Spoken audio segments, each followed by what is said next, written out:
Please subscribe the channel and press bell icon for notification. नया वित्त वर्ष शुरू हो चुका है और टैक्स बचाने के लिहाज से अगर आपने अभी से कदम उठाना शुरू कर दिया तो साल के आखिर तक ना सिर्फ ज्यादा टैक्स बचा पाएंगे बल्कि अलग अलग झंझटों से भी आपको छुटकारा मिल पाएगा। और इस बीच कोई भी उलझन होगी तो टैक्स गुरु है ना।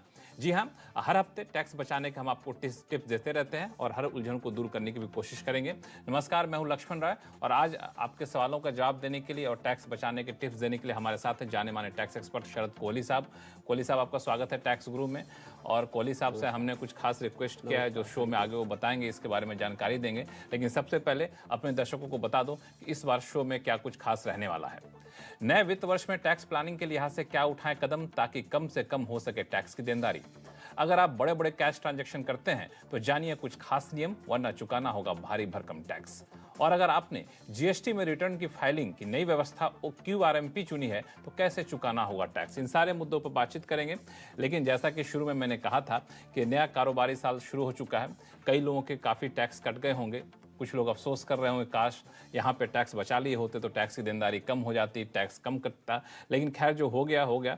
लेकिन नया कारोबारी साल शुरू हो गया है, अभी से आपको इन सारे मुद्दों पर विचार करने की जरूरत है कि टैक्स हम कैसे बचा सकते हैं ताकि टैक्स की देनदारी कम हो सके। हालांकि उसके बहुत सारे लंबे चौड़े तरीके हैं, लेकिन संक्षिप्त में मैं चाहूँगा शरद कोहली साहब कि आप हमारे दर्शकों को बताइए कि मोटे मोटे कौन से तरीके हैं जिसका ख्याल रखना चाहिए, जिस पर अभी से अमल शुरू कर देना चाहिए दर्शकों को। जी हाँ लक्ष्मण, पहले तो मैं CNBC आवाज के और टैक्स गुरु के सभी दर्शकों को इस नए वित्तीय वर्ष की बहुत बहुत मुबारकबाद देता हूं। हम लोगों के लिए नया साल दो बार आता है, एक तो 1 जनवरी को होता ही है जब बाकी की दुनिया मनाती है, और ये जो लोग टैक्स से जुड़े हुए हैं उनके लिए 1 अप्रैल से जो नया वित्त वर्ष शुरू होता है उसकी भी शुभकामनाएं हमें देनी बनती है। हम कोशिश करते हैं कि आपके लिए आपकी आय ज्यादा से ज्यादा हो और टैक्स प्लानिंग के माध्यम से टैक्स कम से कम जाए। जी हाँ, आपने बिल्कुल ठीक कहा। और टैक्स प्लानिंग का लक्ष्मण मूल मंत्र है कि आप पहले से प्रिपेयर हो जाएं, आप पहले से तैयारी कर लें। और मैं समझता हूं कि वित्तीय वर्ष की शुरुआत से अच्छा समय नहीं हो सकता। सबसे पहले आपको जो आपकी 80 फैमिली है पूरी की, चैप्टर 6 है जिसको हम बोलते हैं, उसके अंतर्गत आपने साल में कितनी डिडक्शंस लेनी है, मुझे लगता है कि उसका अंदाजा आपको पहले लगाना चाहिए। खासकर जो सबसे मशहूर है ATC, मैं उसको 80 क्राउडेड भी बोलता हूं। ATC के अंतर्गत आप क्या क्या चीजें करना चाहते हैं, इंश्योरेंस कितना होगा, PPF कितना होगा, NSC कितना होगा, ट्यूशन फी कितनी होगी। मैं समझता हूं इसका हालांकि 1.5 लाख की सीमा है पर एक अंदाजा लगा लेना चाहिए। उसके बाद 80D आता है, मेडिकल के खर्चे हैं, मेडिकल इंश्योरेंस आप कराते हैं, आप अंदाजा लगाइए कि आप करना चाहते हैं नहीं करना चाहते। NPS के अंतर्गत ATCC-D है, ATE है, कोई डोनेशन देते हैं ATG है। तो मैं समझता हूं चैप्टर 6 के अंतर्गत लक्ष्मण ये जितनी भी डिडक्शंस आती हैं, अगर इसका वित्तीय वर्ष के शुरुआत में ही अंदाजा लगा लिया जाए तो ये टैक्स प्लानिंग के लिए एक बिल्कुल सटीक कदम साबित होता है। बिल्कुल, मुझे लगता है कि इससे ये भी अंदाजा मिल जाए कि 80 फैमिली के तहत हम कितना टैक्स बचा पाएंगे और क्या हमें किसी दूसरे जगह पे टैक्स बचाने को और भी तरीके तलाशने होंगे। इस बात का भी आप अनुमान लगा सकते हैं अभी से अगर प्लानिंग कर लेते हैं तो। दर्शकों को थोड़ा सा एक भी बता दीजिए कोहली साहब की 80 फैमिली के अलावा दूसरे कौन कौन से जरिए हैं जहां पे टैक्स बचाया जा सकता है, संक्षिप्त में। जी हाँ, 80 फैमिली के अलावा लक्ष्मण जो लोग हाउस रेंट अलाउंस का बेनिफिट लेते हैं, HRA जिसको हम कहते हैं, मुझे लगता है उनको अपनी रेंट रिसीट के वो साल में किराया कितना देंगे, किसको देंगे, rent agreement Please subscribe the channel and press bell icon for notification. बनाना वगैरह, वो सब उसको पहले तय कर लें। इसके अलावा एक चीज जो लोग भूल जाते हैं लक्ष्मण, वो है कैपिटल गेन अकाउंट स्कीम, जिसका हम निरंतर जिक्र करते रहते हैं कि अगर कैपिटल गेन अकाउंट स्कीम के अंतर्गत आपकी समय की मियाद पूरी हो रही है तो आप उसका ध्यान रखें। बहुत सारे मैंने देखा है लोग उनका डिपॉजिट करा का करा रह जाता है, वो उसको यूज नहीं करते हैं कैपिटल गेन बचाने के लिए, तो उस पर एक दफे नजर मार ले कि आपका क्या। और यहां न्यू रेजीम और ओल्ड रेजीम, क्या रेजीम आपने चूज करना है ये फैसला भी आपको अभी करना है। आप जानते होंगे सैलरी वाले हैं तो आप उसको हर साल नई रेजीम चूज कर सकते हैं, बिजनेस वाले हैं तो एक बार आप अगर ओल्ड में गए तो आपको फिर वापस आप नहीं आ पाते हैं, दोबारा आप ओल्ड में नहीं जा सकते हैं। तो ये भी आप फैसला इस वित्तीय वर्ष की शुरुआत में करके और अपने टैक्स को कम से कम प्लानिंग के साथ बढ़िया तरीके से भरें।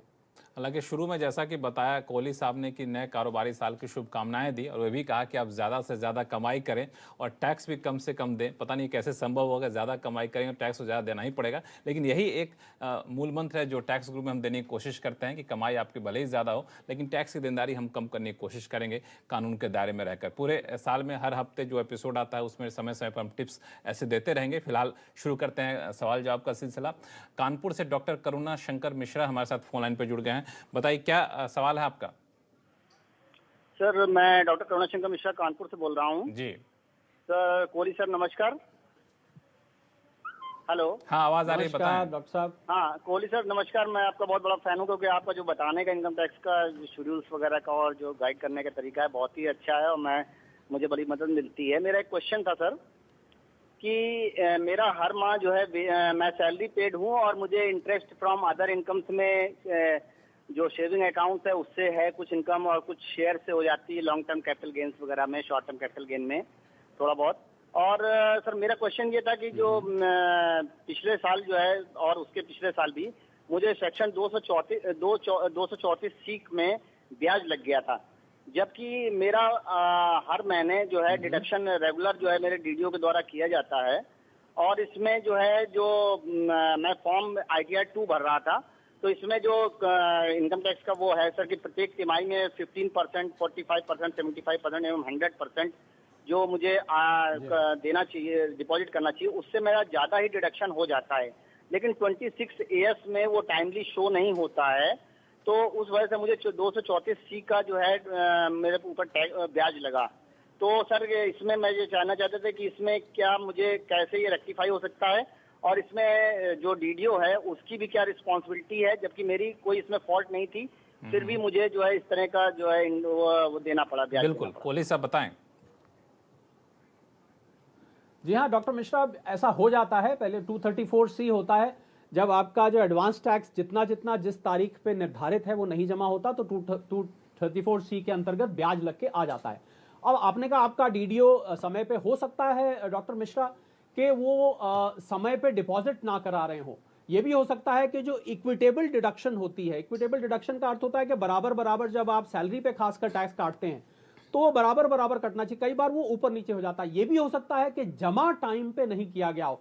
तो इन कई कारणों से हो सकता है। अगर आपको लग रहा है कि ये सभी चीजें सही हैं, कुछ भी इसमें गलती नहीं है, पहले आप सब चीजें एक बार चेक कर लीजिए, तो उसके बाद आप ई निवारण में जाके या आप अपना एक अपने पोर्टल पे जाके करेक्शन के लिए एक एप्लीकेशन लगाइए और इसको करेक्ट कराइए।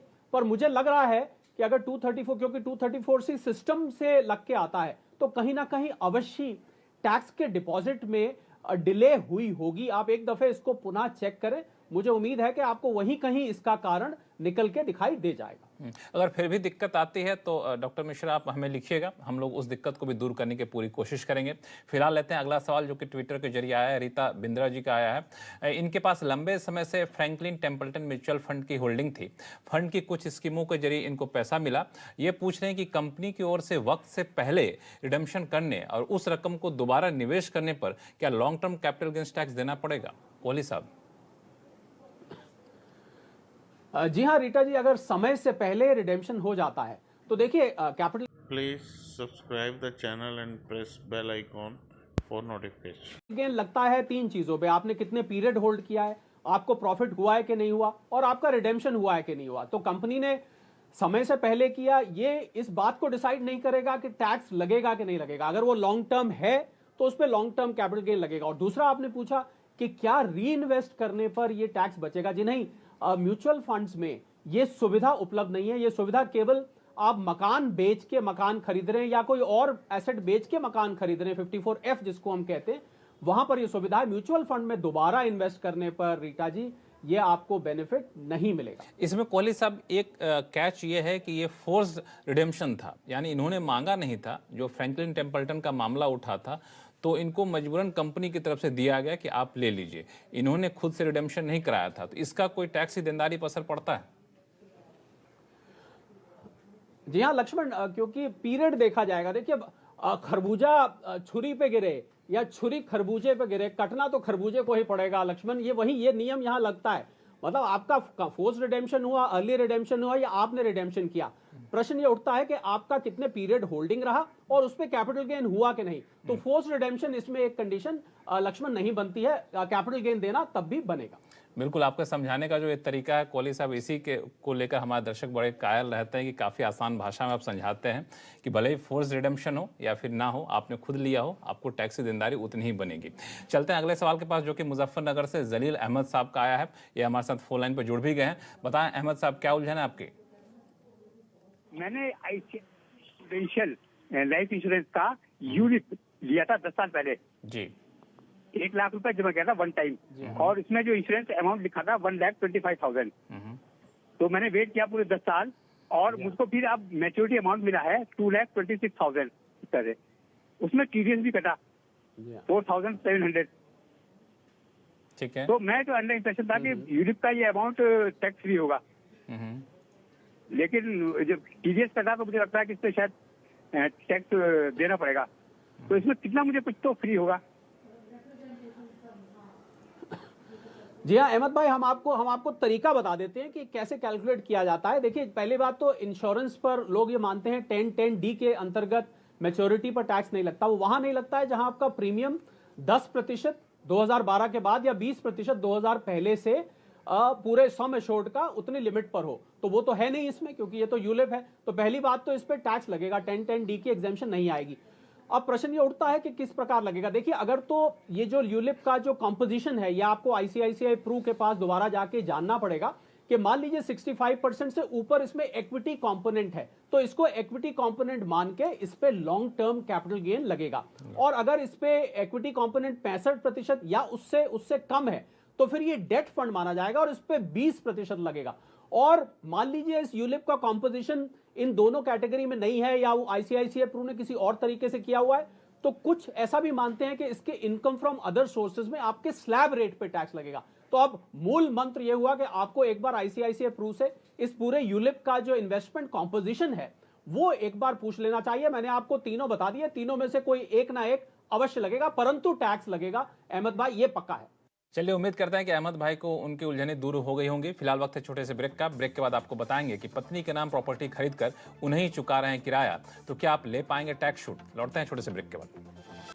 ब्रेक के बाद एक बार फिर से आपका स्वागत है। आप देख रहे हैं टैक्स गुरु, और कई सारे लोगों के सवाल हमारे पास आए हैं। लेकिन उससे पहले एक महत्वपूर्ण मुद्दा जो मैंने देखा पिछले कुछ दिनों से, खासतौर से मार्च 2020 के बाद कैश के ट्रांजैक्शन में करीब मुझे लगता है 27 लाख करोड़ रुपए की बढ़ोतरी देखने को मिली है। तो इससे लगता है कि लोग फिर से कैश की तरफ ज़्यादा जा रहे हैं। लेकिन जब आप मोटे कैश का ट्रांजैक्शन कर रहे हैं तो इस बात का ध्यान जरूर रखिएगा कि अगर आप नियम को नहीं पालन करते हैं तो कई बार आपको टैक्स की देनदारी भारी भरकम चुकानी पड़ सकती है। कोहली साहब, थोड़ा इस मुद्दे को समझा दीजिए, क्योंकि देख रहा हूँ कैश ट्रांजैक्शन फिर से बढ़ने लगा, जो आरबीआई की रिपोर्ट खुद कहती है। जी हाँ बिल्कुल लक्ष्मण, और ये कैश के ट्रांजैक्शन जो कि मार्च 2020 में आपने बिल्कुल कहा करीब 24-25 लाख करोड़ के बीच में कैश इन सर्कुलेशन था, वो 1 जनवरी 2021 को 27 लाख क्रॉस कर गया। इसका मतलब कैश का प्रचलन अभी भी बहुत है, जबकि आयकर में कैश के ऊपर बहुत सारे रिस्ट्रिक्शंस है। और गए जमाने जब आप रोकड़ा जेब में लेके चलते थे, मुझे लग रहा है इतने आजकल विकल्प उपलब्ध हैं। जी हाँ, अगर 2000 रुपए से ऊपर आप कहीं डोनेशन करते हैं, मैं लक्ष्मण नीचे से ऊपर चलता हूं, 2000 रुपए की कहीं फालतू आप डोनेशन कैश नहीं कर सकते। 5000 रुपए से ऊपर आप मेडिकल खर्चा 80D क्लेम कर रहे हैं तो आपको वो अलाउ नहीं होगा। उसके ऊपर चले 10,000 रुपए से अगर आप बिजनेस में कैश खर्चा ज्यादा करते हैं तो वो आपकी इनकम में एड बैक हो जाता है। 20,000 रुपए से अगर आप लोन या डिपॉजिट किसी को देते या लेते हैं तो वो अलाउड नहीं है, उसमें उतनी ही पेनल्टी है जितना आप लेन देन करते हैं। 50,000 रुपए से ऊपर आप फॉरेन एक्सचेंज कैश जाके नहीं ले सकते हैं। इससे ऊपर चले लक्ष्मण तो 2 लाख रुपए तक से ऊपर की आप परचेज नहीं कर सकते हैं आप कैश में। तो भला प्रश्न ये उठता है कि हम घर में अगर किसी का कैश मिलता है लक्ष्मण, तो उसमें घर में भला क्यों कैश रखा हुआ है इतना, तो उसमें आपको जवाबदेही करनी पड़ेगी कि आप इतना कैश क्यों रखते हैं। और ऊपर चले तो बैंक से जब आप पैसा निकालते हैं 1 करोड़ से ऊपर आप निकालेंगे तो उस पर आप जानते होंगे टीडीएस आ गया है। अगर आपने रिटर्न नहीं फाइल करी है 3 साल तो फिर तो ये लिमिट 20 लाख से और 1 लाख के बीच में 2% टीडीएस कट जाएगा। 1 करोड़ से ऊपर 5% कट जाएगा। तो ये इतना एयर टाइट कर दिया है सरकार ने कि मुझे लग रहा है कैश में और इतने सारे विकल्प हैं, डेबिट कार्ड, क्रेडिट कार्ड। गए जमाने जब कैश और चेक होते थे, ये पे वो पे, और कितने सारे वॉलेट्स आ गए हैं। मैं समझता हूं इतने विकल्प होते हुए कैश के Please subscribe the channel and press bell icon for notification. Transactions तो हमारे करदाताओं को जहां तक हो सके अवॉइड करना चाहिए अगर बाद की समस्या से बचना है तो। बिल्कुल, तो कैश में ट्रांजैक्शन जहां तक संभव हो सके कम से कम करिए, वरना आपको टैक्स ज़्यादा चुकाना पड़ सकता है, भले ही आप उसको अपनी आमदनी में से निकाल कर क्यों ना कर रहे हो। तो इसलिए जो टिप्स बताया कोहली साहब ने उसका खास तौर से ख्याल रखिए। वापस चलते हैं सवाल जवाब के सिलसिले पर, और कोलकाता से विनोद सिंह हमारे साथ फोन लाइन पर जुड़ गए हैं। विनोद जी बताइए, क्या सवाल है आपके? हाँ, गुड मॉर्निंग। जी नमस्कार, बताएं विनोद जी, क्या हाल है आपके? कोलकाता में तो अभी चुनाव का माहौल होगा। माहौल बहुत जोर पे है। बहुत जोर पे है। कलकत्ता में हमारे इलाका में 26 तारीख को है, 26 अप्रैल को। अच्छा, और बाकी जगह में चल रहा है, आज भी चुनाव चल रहा है। चुनाव के माहौल में आपको अपने टैक्स की चिंता है, बताइए क्या क्या उलझन है आपकी? सर, हमारी उलझन है कि मैं कलकत्ता में जादवपुर में रहता हूँ, और हमारी जो फ्लैट है वो हमारे मिसेस के नाम में है। ठीक है। एवरी मंथ में हाउस रेंट कंपनी से मुझे मिलती है, लेकिन मैं इसको क्लेम नहीं कर सकता हूँ। तो मेरा आपसे यही प्रश्न है कि क्या मैं मिसेस को हाउस रेंट दे सकता हूँ? अगर हाँ, तो कितने रुपए लिमिट होगा? क्योंकि अभी तो गवर्नमेंट के रूल के हिसाब से हमारा बेसिक का 50% हाउस रेंट मिल रहा है। अच्छा, ठीक है, एक बार कोहली साहब जवाब देंगे। कोहली साहब बताइए।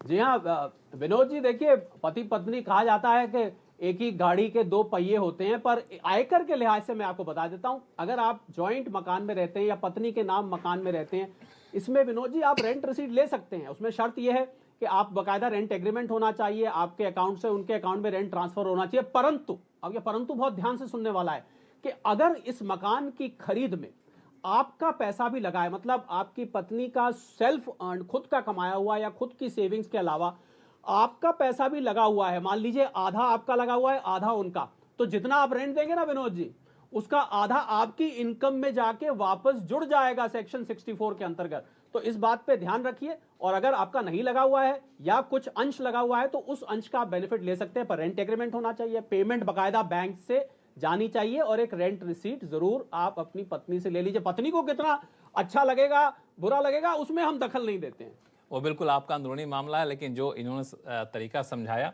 उसका पालन करेंगे तो हो सकता है कि आप टैक्स बचा भी पाएंगे। और बिल्कुल उन्होंने कहा कि आप रेंट रिसिप्ट आप ले भी सकते हैं और इसका फ़ायदा उठा भी सकते हैं। फिलहाल ये सारे सवाल थे इनकम टैक्स से जुड़े हुए, अब बारी है जीएसटी जुड़े सवाल लेने की।